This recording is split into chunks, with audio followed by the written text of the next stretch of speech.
Discipulado na carta de 1 João, parte 5. Seja muito bem-vindo para o nosso estudo da Palavra de Deus. Eu sou o pastor Daniel Torres, pastor do Movimento Discipular da Primeira Igreja Batista de Curitiba, e você é meu convidado para continuarmos nessa série de estudos focado na área de discipulado, nessa carta tão preciosa da Palavra de Deus. Se você perdeu essa série, talvez é a primeira vez que você está participando dessa série, lembre que você pode acessar parte 1, 2, 3 e 4 desse estudo. Nós estamos cobrindo a carta inteira de 1 João, enfatizando essa questão do discipulado. E você tem acesso a isso tudo pelos nossos canais nas mídias sociais. Acesse o canal do YouTube da PIB Curitiba e ali você pode colocar Movimento Discipular, Discipulado na carta de 1 João. Você vai recuperar essas outras partes anteriores, ou nos nossos canais do Movimento Discipular, no Instagram, no YouTube, Facebook. Faça o seu like, dá essa curtida, se inscreva na página e ali você vai estar ligado a todo o nosso material. Bom, hoje nós chegamos no capítulo 4 de 1 João.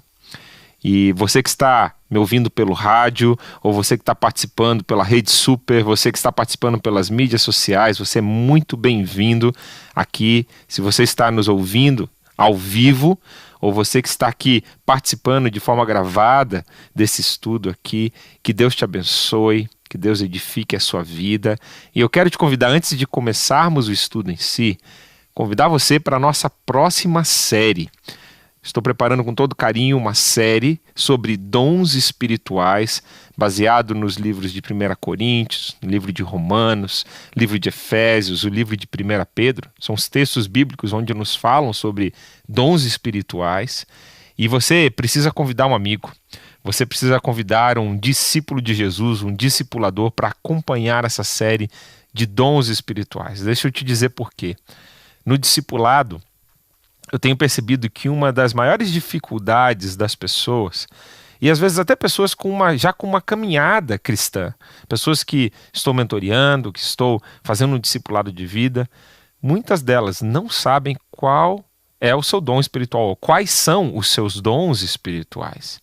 Portanto, eu espero que essa série possa ajudar os nossos irmãos e irmãs a encontrarem direção de Deus e que eles possam ser úteis como habitação do Espírito Santo de Deus, como instrumentos da graça de Deus, como membros do corpo de Cristo.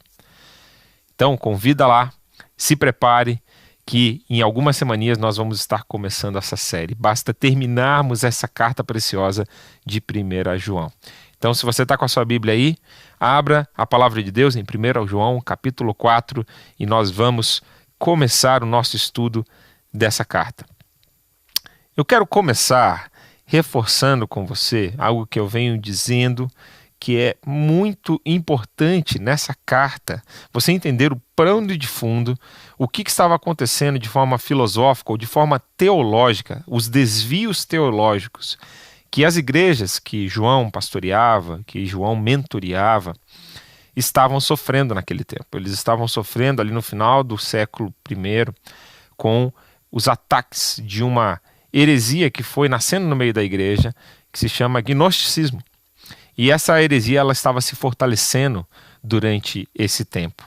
E olha, versículo 1 ao versículo 6 vai te mostrar exatamente esses pilares que João estava combatendo dessa heresia que estava se formando no seio da igreja. Então, olha só, eu quero ler os versículos e daqui mostrar essas 4 ênfases que o gnosticismo dava à revelação bíblica e que estava contrária com os pilares da fé cristã. Olha só, o versículo 1 ao 6 de 1 João 4, e vai mostrar para você como ele está combatendo de forma enfática essa heresia no meio da igreja. Ele diz assim: amados, não deem crédito a qualquer espírito, mas provem os espíritos para ver se procedem de Deus. Porque muitos falsos profetas têm saído mundo afora. Nisso vocês reconhecem o Espírito de Deus. Todo espírito que confessa que Jesus Cristo veio em carne é de Deus. E todo espírito que não confessa isso a respeito de Jesus não procede de Deus. Pelo contrário, esse é o espírito do anticristo, a respeito do qual vocês ouviram dizer que viria e que agora está no mundo. Filhinhos, vocês são de Deus e venceram os falsos profetas, porque aquele que está em vocês é maior do que aquele que está no mundo. Eles procedem do mundo. Por essa razão falam da parte do mundo, e o mundo os ouve. Nós somos de Deus. Quem conhece a Deus nos ouve. Quem não é de Deus não nos ouve. Nisto reconhecemos o espírito da verdade e o espírito do erro. Talvez esse seja um dos trechos do evangelho, da carta de João, do 1 João, onde está mais claro esse combate e uma série de versículos que combinam esses fechos, esses ensinamentos do gnosticismo que João está combatendo. Só refrisando com você aqui, e a gente vê nesse trecho aqui ele combatendo especificamente essas doutrinas. O gnosticismo falava que era necessário uma revelação espiritual, além da revelação de Jesus Cristo. Existia um mistério que você precisava conhecer, além da comunhão com Jesus. E João está enfatizando aqui que a revelação de Jesus Cristo é suficiente para nós. Outra coisa, eles colocavam o conhecimento acima da necessidade de amar outras pessoas. E João, nesse capítulo, talvez seja capítulo 3 e capítulo 4, são os dois capítulos onde João enfatiza de uma forma singular como que o amor é a maior expressão da sua fé cristã. Talvez, comparando com outros textos da palavra de Deus, nós temos vários textos riquíssimos descrevendo o amor de Deus, o amor que devemos demonstrar por essa forma que Deus nos amou, como 1 Coríntios capítulo 13, é um dos textos, um dos capítulos mais chaves na questão dessa descrição do amor. Mas olha, 1 João capítulo 13 e capítulo 4, ele está na mesma altura de 1 Coríntios 13 para mim, de como a Bíblia ela vai descrevendo esse amor de Deus. Um texto riquíssimo nesse sentido. Você percebeu aqui também, na leitura desses versículos, que ele está combatendo essa negação ao pecado e essa negação que o gnosticismo fazia sobre a encarnação de Jesus. Ele é bem enfático dizendo aqui, olha, aquele que não reconhece que Jesus veio em carne, esse não vem de Deus. Então, João, ele não fica em cima do muro nessas questões. Ele orienta os seus discípulos, ele mostra claramente na revelação bíblica o que Deus espera da igreja e o que é o espírito da verdade e o espírito do erro. Meus irmãos, eu quero aplicar isso daqui para o discipulado cristão e te incentivar a, biblicamente, mostrar para seus discípulos questões atuais que têm confundido a igreja. Dando um exemplo aqui que vem na minha mente, fale de forma clara com ele, por exemplo, sobre a teologia da prosperidade. Essa teologia que nos fala que os filhos de Deus não sofrem, os filhos de Deus precisam ser bem-sucedidos na terra, os filhos de Deus não adoecem. Esse é o tipo de teologia, meus irmãos, que não tem fundamento bíblico. E quando você vai para a palavra de Deus, como em textos como Filipenses capítulo 4, você vai ver que nós podemos suportar toda e qualquer situação. Quer as coisas estando bem, quer as coisas estando mal, tudo podemos naquele que nos fortalece. Essa sim é a fundamentação bíblica que nós precisamos entender e lembrar sempre de expor a verdade de Deus para os nossos discípulos. Não se esqueça de fazer isso com os seus discípulos. Eu quero aqui também ressaltar um dos versículos mais conhecidos de 1 João, capítulo 4, da carta de João como um todo, e esse versículo se encontra no verso 4. Olha comigo ali, principalmente a segunda parte. Você provavelmente já recitou esse versículo em algum momento da sua jornada cristã. Filhinhos, vocês são de Deus e venceram os falsos profetas, porque aquele que está em vocês é maior do que aquele que está no mundo. Esse é um versículo tão importante de você lembrar quando você está passando por batalhas na sua mente, quando você está passando por batalhas na sua fé, quando você está passando por lutas espirituais, como diz lá em Efésios capítulo 6, que a nossa luta não é contra carne nem contra sangue, mas a nossa luta é contra principados e potestades. Nesse momento em que a Bíblia nos exorta, assim como lá em Efésios 6:10, que devemos ser fortalecidos no Senhor e na força do seu grande poder, é em versículos como esse que a nossa fé tem que estar firmada, que nos garante que aquele que está em nós é maior, mais forte, mais poderoso, mais capaz do que aquele que está no mundo. Deus já venceu o diabo. E eu quero trazer aqui de forma transversal outros textos da palavra de Deus que vão reforçar um dos ensinamentos bases desse capítulo. E que você possa ser encorajado por essas verdades na palavra de Deus, se você, nesse momento, está enfrentando aí lutas no seu pensamento, lutas espirituais, batalhas contra a sua vontade de viver, ou sua vontade de reagir, ou sua vontade de lutar contra o pecado. Nessa luta contra o pecado, você está deslizando, você está se esquivando. Lembre de versículos como esse: aquele que está em você é maior do que aquele que está no mundo. Olha só, Romanos capítulo 8, versículo 31. Abre comigo esse texto da palavra de Deus, deixa a palavra de Deus falar com você e confrontar o que os seus pensamentos estão te dizendo, o que as suas emoções estão te dizendo, o que a realidade espiritual e física talvez esteja te dizendo. Romanos 8:31 diz assim: que diremos então à vista dessas coisas? Se Deus é por nós, quem será contra nós? Fala aí no seu coração. Fala para você mesmo: olha, Deus está do meu lado. Quem que vai se opor a Deus? Quem que vai ser ousado para se colocar contra Deus? E sabe que se alguém ousar se colocar contra Deus, essa pessoa vai perder.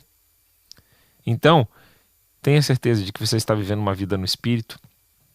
Busque esse Espírito Santo. Se isso é verdade na sua vida, se 1 João capítulo 4 e toda essa carta que tem enfatizado a importância de nascermos de novo, a importância de sermos filhos de Deus, a importância de termos comunhão com Deus, se isso é verdade na sua vida, saiba que essas verdades, essas promessas da palavra de Deus estão sobre a sua vida. O que está em você é maior do que está no mundo. Se Deus é por você, quem vai se opor? Quem vai ficar contra você e vai resistir? João 16, versículo 33, vai nos ensinar no mesmo sentido. Palavras de Jesus, ele nos disse assim: falei essas coisas para que em mim vocês tenham paz. No mundo vocês passam por aflições, mas tenham coragem, eu venci o mundo. Que palavras poderosas. Talvez se nós pudéssemos ver a realidade espiritual quando Jesus declarou essas palavras, eu venci o mundo, nós poderíamos ver quanto que essa palavra ecoa em todas as dimensões desse mundo e o efeito dela para a minha vida, para a sua vida. Nós estamos do lado vencedor. Nós podemos ter paz porque Jesus venceu o mundo. Ele está conosco. Ele é maior do que aquilo que existe no mundo. Ele está além de todas as coisas. Ele controla todas as coisas. Ele cuida de você. Ele está no controle da situação pela qual você está passando. E Ele pode te conduzir a pastos verdejantes, a águas tranquilas, como diz o Salmo 23. Mesmo que nesse momento você esteja enfrentando o vale da sombra da morte, saiba que Ele é teu bom pastor, Ele cuida de você. Ele não perdeu o controle. Olha só, Tiago 4:7 vai nos falar no mesmo sentido. Essa necessidade que nós temos de lutar a luta espiritual, sabendo qual é a posição que nós nos encontramos e como devemos lutá-la. Deus não chamou a gente para lutar a batalha espiritual na defensiva, meus irmãos. Você percebe que os textos que vão falar dessa batalha espiritual, dessa luta espiritual, nós estamos na ofensiva. nós estamos vestindo a armadura, nós estamos lutando. Jesus disse lá em Mateus 16 que as portas do inferno não prevalecerão contra a sua igreja. Isso não é uma estratégia de defensiva, isso é uma estratégia ofensiva. Nós estamos no ataque, nós estamos avançando. E aqui está Tiago 4,7 dizendo: portanto, sujeitem-se a Deus, mas resistam ao diabo, e ele fugirá de vocês. Não se esqueça de ensinar ao seu discípulo, não se esqueça, como discípulo de Jesus, que uma das estratégias do diabo é tentar nos acuar, é tentar nos amedrontar. É tentar fazer parecer o extremo oposto dessa verdade que a palavra de Deus nos diz. Ele quer fazer a gente acreditar que a força maligna e que ele é mais poderoso do que o próprio Deus. E de que não tem jeito, a gente não tem para onde ir, nós estamos encurralados. Assim como um leão que ruge, a Bíblia vai usar essa linguagem em 1 Pedro capítulo 5, assim como um leão que ruge procurando aprisionar a sua presa, o diabo ele tem essa estratégia de afrontar, de fazer você se sentir acuado. Mas quando você clama pelo poder de Jesus em textos como esse, lembrando que aquele que está em você é maior do que aquele que está no mundo, ele sabe dessa realidade. Você só está relembrando a ele. Ele sabe que Deus é maior do que ele. E toda aquela forma que ele tem de se apresentar, de tentar nos acuar, cai por terra, porque ele sabe que se nós permanecermos em Deus e enfrentarmos o diabo, ele tem que fugir. Ele tem que fugir. Porque Deus habita em nós. Portanto, ande na luz, ande em amor, ande em verdade. E lembre-se de mostrar a realidade espiritual para o seu discípulo. Mostra que ele está do lado vencedor. Mostra que Deus que está em nós é maior do que qualquer coisa. Qualquer coisa. Ensine o seu discípulo a lutar as batalhas espirituais da forma correta. Bom, quero prosseguir com você. Nós chegamos aqui no versículo 7. Olha, irmãos, eu diria o seguinte. O versículo 7 ele é tão importante, 1 João 4,7, que se eu precisasse resumir a carta de 1 João em um versículo só, eu leria para você 1 João 4,7. Olha só o que diz. Amados, amemo-nos uns aos outros, porque o amor procede de Deus. E todo aquele que ama é nascido de Deus e conhece a Deus. Então deixa eu argumentar com você por que eu acho que esse versículo é o melhor resumo de toda a carta. Primeiro, que se você pudesse torcer a carta de 1 João, sairia dessa carta amor, né? Essa é uma carta que o amor ele é exaltado. Por isso que eu tenho dito para você que essa é uma característica sobressalente, muito importante na vida cristã e muito bem ressaltada pelo apóstolo João. Segundo, que nós vimos que o capítulo 1 e 2 da carta, existe a ênfase da comunhão com Deus, de que você precisa ser amigo de Deus. E todos os textos, todas as palavras, todos os ensinos de forma transversal, quando João fala sobre Deus como ser luz, quando ele fala sobre vida, quando ele fala sobre amor, todos esses temas, eles estão de forma transversal, mas o que ele está enfatizando é que você precisa estar em comunhão com Deus. E quem está em comunhão com Deus anda na luz, assim como Deus está na luz. Esse seria o resumo do capítulo 1 e 2. Capítulo 3, 4 e 5, os temas continuam a ser transversais. João ele vai continuar falando sobre luz, sobre vida, sobre amor, mas agora a ênfase muda. A ênfase está na filiação que você tem em Deus. Então, João ele está argumentando do seguinte ponto: olha, se você é um filho de Deus, você ama, você pratica a justiça, você obedece os mandamentos. Ao passo que nos primeiros 2 capítulos ele estava falando a mesma coisa. Se você ama, pratica os 2 mandamentos, você permanece em comunhão com Deus. E aqui, no versículo 7, João ele une as duas coisas. Você percebe que ele fala assim, olha, todo aquele que ama é nascido de Deus, ou seja, filho de Deus, e conhece a Deus, ou seja, tem comunhão com Deus. Então, aqui está uma junção perfeita da carta de 1 João. Você pode aí gravar aqui, sublinhar esse texto, colocar nas suas mídias sociais. Esse daqui é um texto maravilhoso, mostrando para você a essência do amor de Deus e como esse amor, ele nos afeta, como filhos, como amigos de Deus. Outra coisa que eu quero destacar para você, por que esse verso também é tão importante, a estrutura no grego, ele usa o verbo mais forte, a forma verbal mais forte para se expressar nesse texto. Aqui ele não é um conselho. Se você é um discípulo de Jesus, um seguidor de Jesus, esse texto para você ele não é um conselho. Ele não está falando assim, olha, se você quiser ouvir um bom conselho, ame, porque Deus ama as pessoas. Amem uns aos outros, porque você é filho de Deus. Não está nesse tom. O tom aqui é o tom de uma ordem.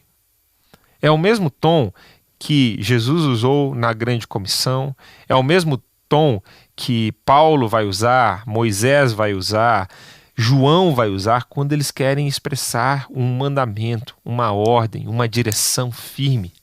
E aqui está a ordem. Amemo-nos uns aos outros. Essa é a direção, esse é o tom, essa é o ritmo que devemos viver a nossa vida cristã. Se tem um resumo, esse resumo está encapsulado aqui nesse mandamento. E é um amor sacrificial, inspirado no amor de Jesus por nós. E é isso que nós vamos ver nos próximos versículos aqui. Olha só, deixa eu deixar uma frase com você aqui que me ajuda a entender melhor esse versículo 7. A qualidade do amor é a marca distintiva dos verdadeiros filhos de Deus. Lembra que essas palavras todas aqui, elas são importantes, né? João está enfatizando as marcas de quem é nascido de Deus. Está falando muito sobre distinguindo quem é o verdadeiro seguidor de Jesus, de quem é o falso seguidor de Jesus. Essa qualidade do amor, irmãos, vai ser a marca distintiva, o divisor de águas. Os frutos da árvore, quando você olha a vida de alguém.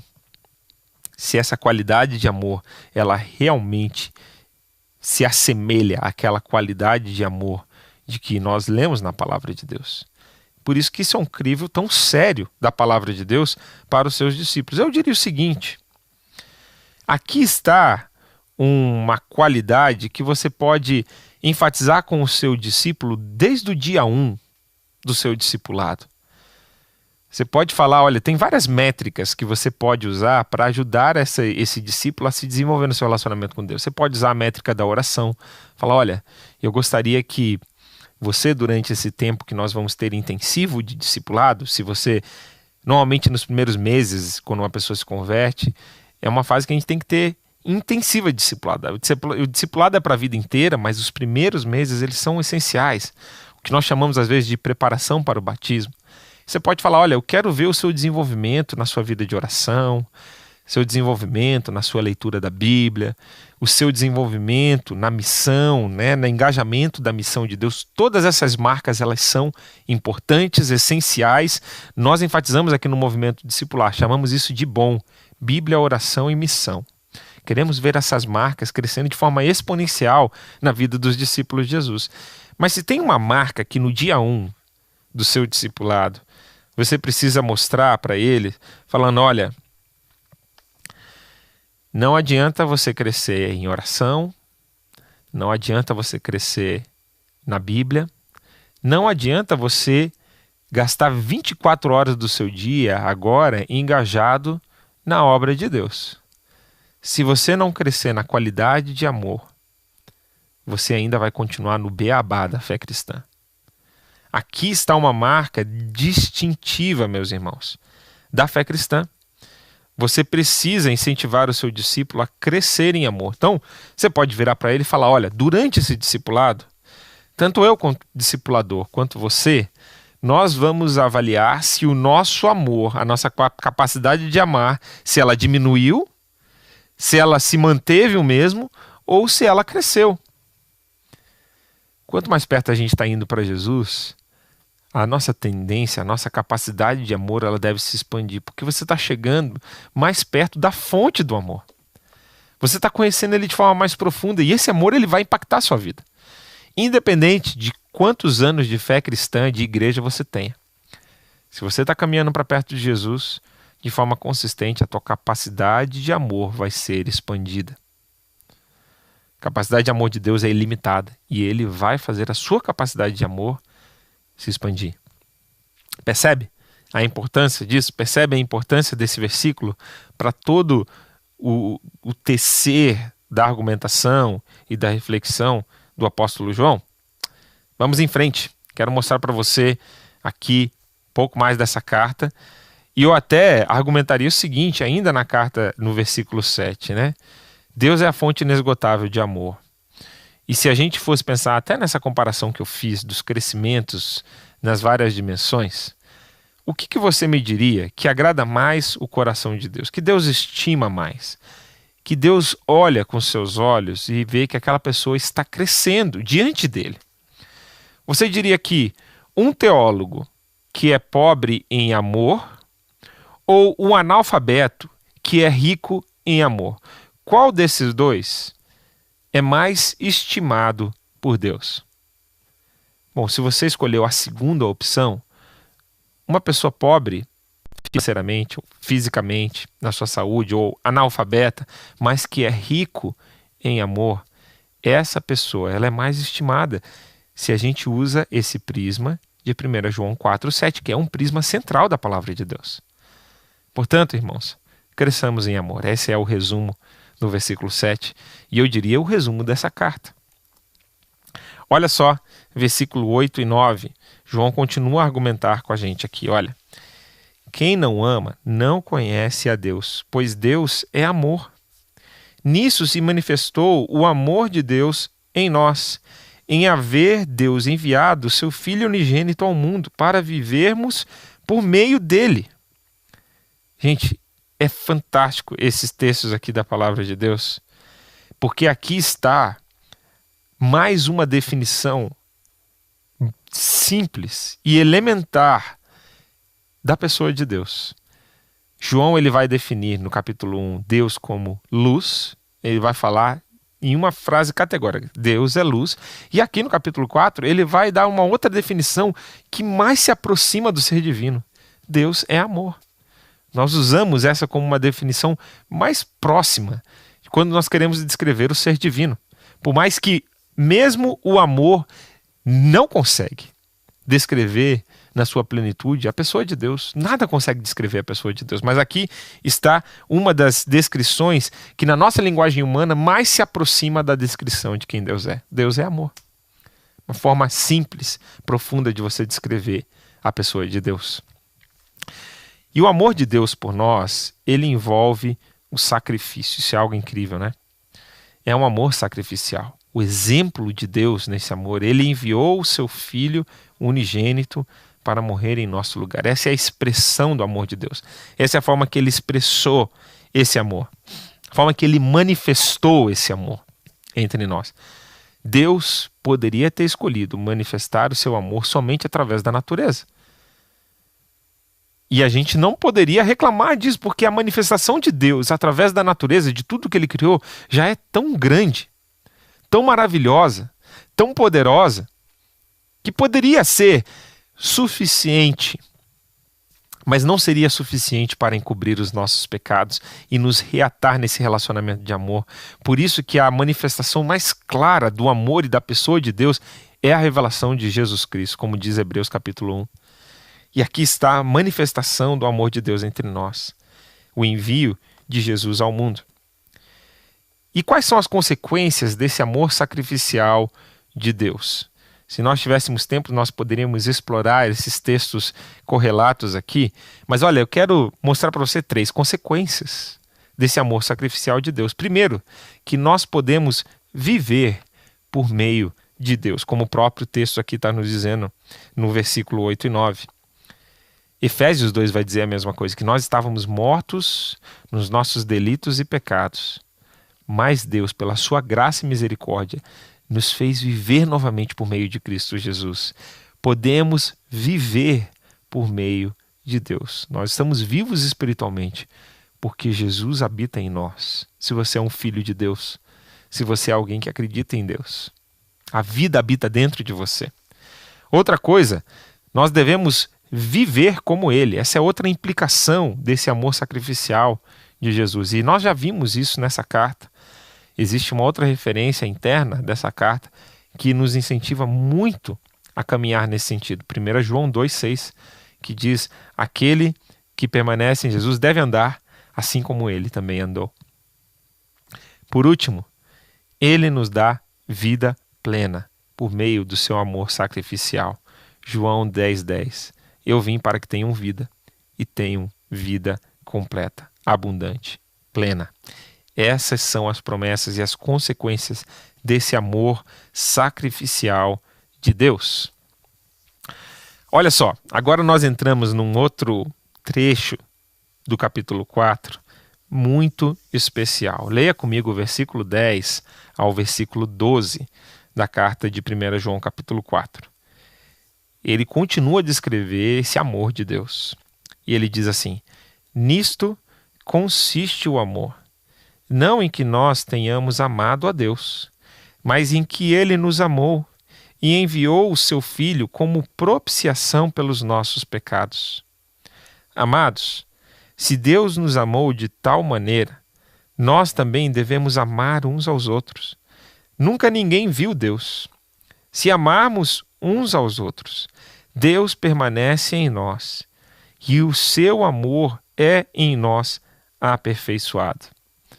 Queridos, eu li tanta coisa bonita, profunda, estudando sobre esses trechos, sobre esses versículos da palavra de Deus, que eu precisei aqui trazer para vocês quase que na íntegra os textos, alguns dos textos que eu li a respeito desses versículos da palavra de Deus.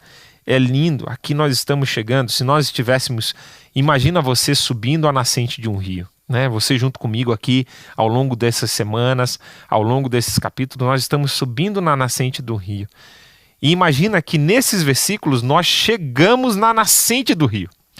Nós conseguimos perceber de onde que está vindo toda essa água que jorra, que emana e que nos dá vida, e vida em abundância. Bom, nós aprendemos que a manancial dessa água, a fonte dessa água, ela consiste do próprio Deus. Não é um amor sendo originado em nós, ou um amor que nós tenhamos em nós mesmos. Essa fonte do amor, ela se inicia no próprio Deus. Foi Deus quem tomou a iniciativa.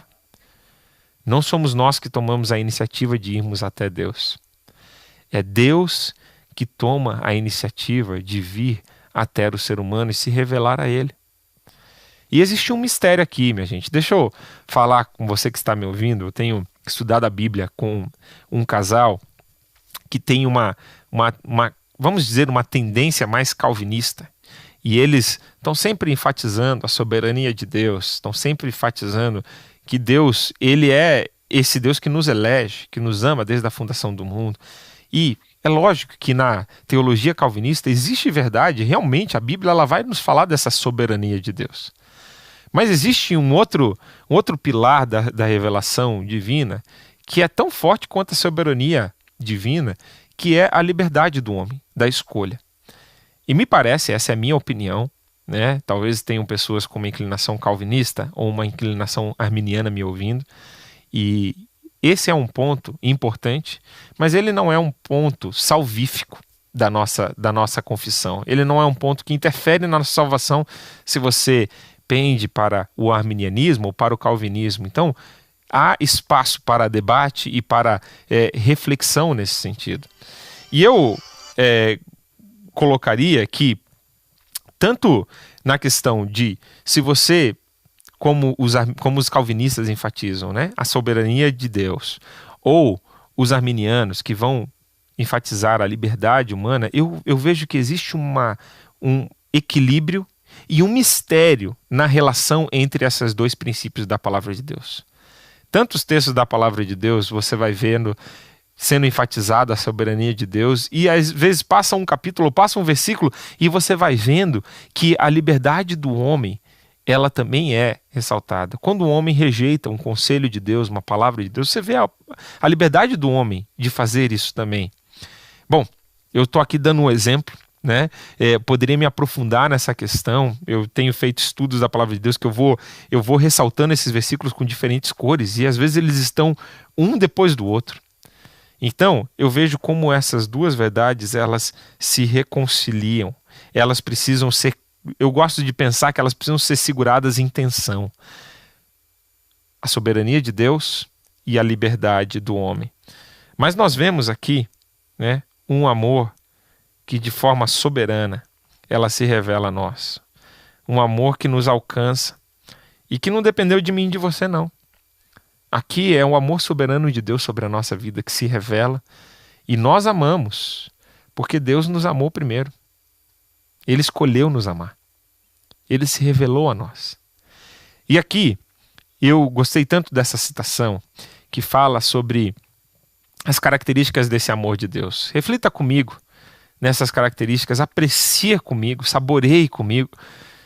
Se isso fosse um alimento físico, a gente estaria saboreando a beleza de todas essas características do amor de Deus, que diz assim: o amor de Deus é espontâneo em sua fonte, universal em seu alcance, sacrificial em caráter, longânime em intensidade, agressivo em ação e constante em duração. Só aqui a gente poderia ficar refletindo por alguns minutos, ou até mais do que isso, né? Olha a espontaneidade do amor de Deus. Ninguém obrigou Deus a nos amar. Ele tomou a iniciativa. Esse amor, ele é universal, alcança todos os seres humanos. O próprio texto de 1 João capítulo 2 vai nos dizer que Jesus morreu em propiciação pelo pecado de todo mundo. Esse amor, ele é sacrificial. A gente já viu aqui que esse é o caráter, essa é a essência desse amor. Por isso que a Bíblia nos exorta a ter o mesmo amor sacrificial pelos outros. É um amor longânime, perene, paciente na sua intensidade. Agora, ele se mostra de forma agressiva, manifestou-se. Essa é uma palavra, uma epifania desse amor. É uma palavra forte no grego. E é um amor constante. Ele nunca vai acabar. A fidelidade de Deus, o amor de Deus se renova, né? As misericórdias do Senhor se renovam a cada manhã, como diz Lamentações. E aqui está definições do amor de Deus. Olha só, reflita um pouquinho mais sobre isso. Deixa isso entrar na sua alma, deixa isso entrar no seu coração e acalentar o seu coração. Reflexões sobre esse amor de Deus, esse Deus que nos amou primeiro. Deus não esperou que primeiro o amássemos. Ele não esperou que nos comportássemos antes de nos amar, mas Deus demonstra seu próprio amor para conosco, em que, enquanto éramos ainda pecadores, Cristo morreu por nós. Essa é uma nota bibliográfica aqui de Romanos, capítulo 5, versículo 8. Deus morreu por você e te amou enquanto você ainda não o amava. Essa é a mesma realidade de Efésios capítulo 2. Esse é o Deus que tomou a iniciativa. Você tem que mostrar isso para o seu discípulo, você tem que mostrar esse amor profundo de Deus. Esse amor que não se baseia nas suas ações. Por isso que não é útil, nem antes, nem depois da salvação, você tentar basear o seu relacionamento com Deus nas suas atitudes, nas suas ações, nos seus méritos, porque não é baseado naquilo que você faz. É um amor de pai para com filho. Se você é pai, você está me ouvindo, você sabe do que eu estou falando. Se ama o seu filho, não é pelo que ele faz, não é pelos seus méritos, não é pelas suas conquistas, mas é porque tem uma relação de amor intrínseca ali. E esse é o amor de Deus, por mim e por você. Nós precisamos entender isso, irmãos. Vamos adiante. Vamos continuar sendo edificados por esses textos da palavra de Deus. Deus nos amou quando não havia nada amável em nós. Mais uma reflexão bíblica aqui, uma nota bíblica. Deus nos amou quando estávamos em inimizade contra Ele, alienados e hostis na mente, envolvidos em más ações. Essa é uma nota bíblica de Colossenses 1:21. Tem mais. Olha só essa fonte inesgotável de amor, que é o amor de Deus. Deus nos amou quando nossos desejos eram contrários aos desejos dele. Quando estávamos desprezando sua palavra, rejeitando sua graça e quebrando seus mandamentos. Aleluia! Que palavra incrível! Que reflexão desse amor! Você estava indo no sentido oposto e Deus estava derramando o seu amor sobre a sua vida. E esse amor te constrangeu e fez você, de alguém que despreza a palavra dele, um amante da sua palavra. Alguém que rejeitava a sua graça, de alguém que quer estar imerso na graça de Deus. Alguém que quebrava os seus mandamentos, em um filho obediente. Essa é a transformação de Deus em mim e em você. E o amor é a força motriz disso tudo. O amor dele e o nosso amor, que também é gerado dele, mas que vai em retribuição à pessoa de Deus.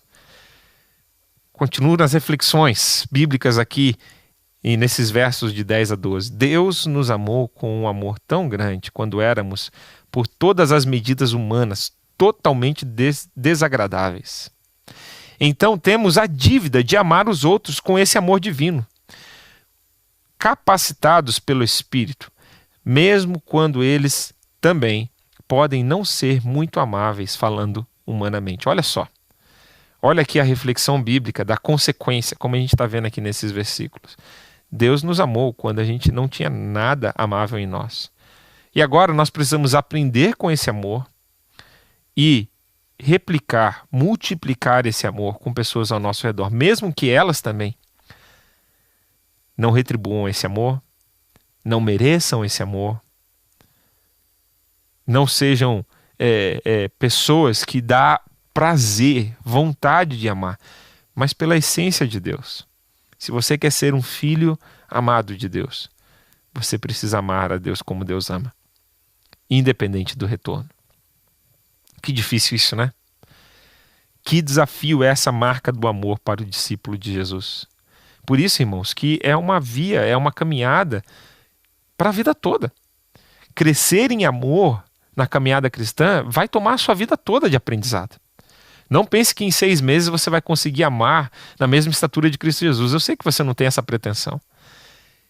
É uma caminhada dia após dia, de aprender a amar o diferente, de aprender a amar aquele que não é amável, de aprender a amar aquilo que você não tem como prioridade, colocar a prioridade do outro antes da sua. Tantos desafios de amor, tantas aplicações desse amor. Continuamos aqui. É pelo amor que Deus é conhecido. Não podemos ver Deus porque Ele é Espírito. O que podemos ver é seu efeito. Não podemos ver o vento, mas podemos ver o que ele pode fazer. Não podemos ver a eletricidade, mas podemos ver o efeito que ela produz. Você percebe que Deus, Ele é Espírito, como esse texto vai dizer aqui, mas que nós podemos ver as consequências dessa pessoa de Deus. E o amor é a maior consequência. Olha só, eu continuo aqui trazendo essas reflexões bíblicas para você. O efeito de Deus é amor. É quando Deus entra em um homem que ele é vestido com o amor de Deus e o amor pelos homens. Deus é conhecido por seu efeito sobre aquele homem. Já foi dito, um santo é um homem em quem Cristo vive novamente. E a melhor demonstração de Deus não vem de argumentos, mas de uma vida de amor. De novo, eu não resisti de trazer para você todo esse compêndio de sabedoria bíblica que eu fui colhendo ao estudar esses textos da palavra de Deus. E, irmãos, o amor visível, prático, simples, é a melhor demonstração da pessoa de Deus. É a melhor forma de você mostrar para uma pessoa que não pode ver esse Deus que você também não pode ver, mas ela pode sentir essa emanação do amor, do carinho, do cuidado, da compaixão de Deus na sua vida. E assim ela pode começar a entender sobre esse Deus invisível. mas que o amor dele é tão palpável entre nós. Está em todo canto e precisa estar na vida dos filhos de Deus, principalmente como encarnação desse amor de Deus. Olha só, quero olhar o versículo 16, 13 a 16 com você, e nós estamos já chegando no final aqui do nosso estudo, dessa penúltima parte do nosso estudo de 1 João. Você vai ficar ligado semana que vem para acompanhar o nosso estudo do capítulo 5. Versículo 13 a 16 vai dizer assim: nisso conhecemos que permanecemos nele e que ele permanece em nós, pelo fato de nos ter dado do seu Espírito. E nós temos visto e damos testemunho de que o Pai enviou o seu Filho como Salvador do mundo. Aquele que confessar que Jesus é o Filho de Deus, Deus permanece nele e ele permanece em Deus. E nós conhecemos o amor e cremos nesse amor que Deus tem por nós. Deus é amor. E aquele que permanece no amor permanece em Deus e Deus permanece nele. Olha só, aqui está uma revelação trinitária do amor de Deus. A Bíblia ela gosta de mostrar como que a Trindade ela se revela. Em nenhum momento da Bíblia você vai ver essa teologia ou esse dogma, essa doutrina da Trindade sendo articulada com essa palavra. Você não vai ler Trindade, que é um conceito básico, basilar da fé cristã. Mas você vai ver durante todo o Novo Testamento, principalmente, no Antigo Testamento também, em Gênesis capítulo 1, em vários outros textos você também vai ver o Deus triuno agindo, se revelando ao mundo. E aqui de novo, você vê Deus se revelando através do seu Espírito, você vê Deus se revelando através do seu Filho e o próprio Deus se revelando, Deus Pai se revelando. Então, a Trindade trabalhando, revelando esse amor de Deus. Olha o versículo 13, destacando para você que ali a gente vê o Pai revela seu amor, nos dando o seu Espírito, né? Falando que pelo fato de nos ter dado o Espírito dele, nós podemos conhecer esse amor. Nós podemos permanecer nele e ele também permanece em nós. Olha só, o versículo 14 mais uma vez vai enfatizar que esse amor de Deus, ele pode ser conhecido porque Deus decidiu enviar o seu Filho para salvar o mundo. Essa é a mensagem da esperança. Se você está aqui ouvindo essa mensagem hoje, e você está ouvindo tanto sobre o amor de Deus, você está ouvindo tanto sobre essa revelação do amor de Deus na pessoa de Jesus, mas você nunca teve uma decisão de deixar esse amor entrar no seu coração, transformar a sua vida. Saiba que hoje você pode tomar uma decisão que pode mudar a sua vida para sempre. Se você decidir entregar a sua vida nas mãos desse Deus amoroso e confiar que Jesus Cristo, o sacrifício que Jesus Cristo fez no seu lugar, pagando pelos seus pecados, pelo aquilo que te afastava de Deus, quando ele morreu na cruz do Calvário e ressuscitou no terceiro dia, esse sacrifício é suficiente para cobrir todos os seus pecados, toda a sua dívida com Deus e te aproximar desse Deus de amor, esse Deus que quer ter um relacionamento vivo com você. E se hoje à noite você quer falar, você quer receber esse amor, você quer pela primeira vez experimentar esse amor que nós estamos falando hoje, eu queria te convidar a você, ou melhor, eu queria te incentivar a você convidar Jesus para fazer parte da sua vida.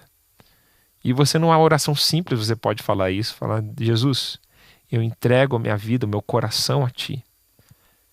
E eu quero viver esse amor que o pastor Daniel está falando, esse amor que eu vejo na Tua palavra. Me ajuda a experimentar esse amor.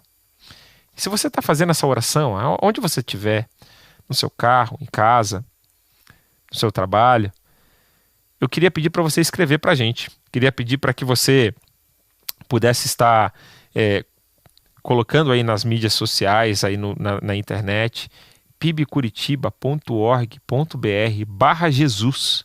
Isso mesmo, pibcuritiba.org.br/Jesus. E ali você vai ter um link em que nós queremos estudar a Bíblia, a palavra de Deus com você e te ajudar a dar os próximos passos. Faça isso. Se você tomou essa decisão, não esqueça de preencher esse link, entrar em contato conosco, que nós queremos caminhar com você. Olha só, eu já estava me empolgando aqui na fala do Evangelho. Isso é o mais importante, mas eu quero te incentivar a dar essa resposta, como o versículo 15 nos fala, que nós precisamos confessar Jesus como Filho de Deus. E assim Deus permanece em nós. Confesse hoje Jesus como Filho de Deus e receba essa salvação que é gratuita, que é eterna, que é transformadora na sua vida. E por último, nós vemos no versículo 16 que o próprio João, assim como desde o princípio da carta, ele mesmo está dando a sua confissão, ele mesmo está testemunhando da sua fé em Jesus, da transformação que Jesus fez em sua vida. E eu quero te incentivar a você testemunhar da sua fé. Essa semana eu estava fazendo um discipulado onde os meus discípulos me confessaram, falando: pastor, eu tenho muita dificuldade de testemunhar. E eu estava mostrando para eles como que a gente precisa orar por pessoas ao nosso redor que precisam conhecer a Deus e estarmos dispostos, prontos para falar aos outros o motivo da nossa fé. Aqui está um outro texto que te incentiva a testemunhar da sua fé. Por último, nós estamos encerrando aqui, mas esse texto é tão maravilhoso, versículo 17 e 18. Nisso, o amor é aperfeiçoado em nós, para que no dia do juízo mantenhamos confiança, pois assim como Ele é, também nós somos nesse mundo. No amor não existe medo, pelo contrário, o perfeito amor lança fora o medo, porque o medo envolve castigo. E quem teme não é aperfeiçoado no amor. Meus irmãos, eu não posso enfatizar o suficiente para vocês o quanto que esse versículo 18 já me ajudou na minha caminhada cristã. O contexto aqui, o que ele está falando sobre o dia do juízo, ele está falando sobre a nossa vida eterna, ele está falando que quando nós conhecemos esse amor, quando nós experimentamos esse amor, quando nós somos filhos de Deus, nós não precisamos temer o dia do juízo, porque Deus nos receberá como filhos dele. Jesus é o nosso advogado, como diz lá em 1 João capítulo 2. E ele vai interceder diante do Pai por nós. Nós seremos salvos pela graça, pelo sangue do Cordeiro. E nós não precisamos ter medo do castigo. Se nós temos medo ainda desse castigo, é porque a gente ainda não experimentou esse amor. Porque esse amor, ele nos garante, ele nos dá essa certeza de que nós somos filhos amados de Deus. Essa é a tônica, essa é a ênfase aqui desses versículos. Portanto, por isso que nós perguntamos, sempre aqui na igreja, quando estamos prestes a batizar uma pessoa: você tem certeza da sua salvação, da sua filiação divina? Você tem essa certeza? E às vezes a pessoa pode pensar que é uma pretensão ter a certeza. Não é uma pretensão. Como um filho amado de Deus, você sabe. Você tem essa convicção, essa certeza de que você é alguém nascido de novo, nascido no Espírito. E essa é uma alegria, uma certeza da sua salvação, de que você entregou a sua vida a Jesus e que agora a sua vida pertence a Ele. Agora, esse versículo, ele também me dá uma paz para o presente. Eu lembro quando eu vim a Jesus, eu vim por causa do medo.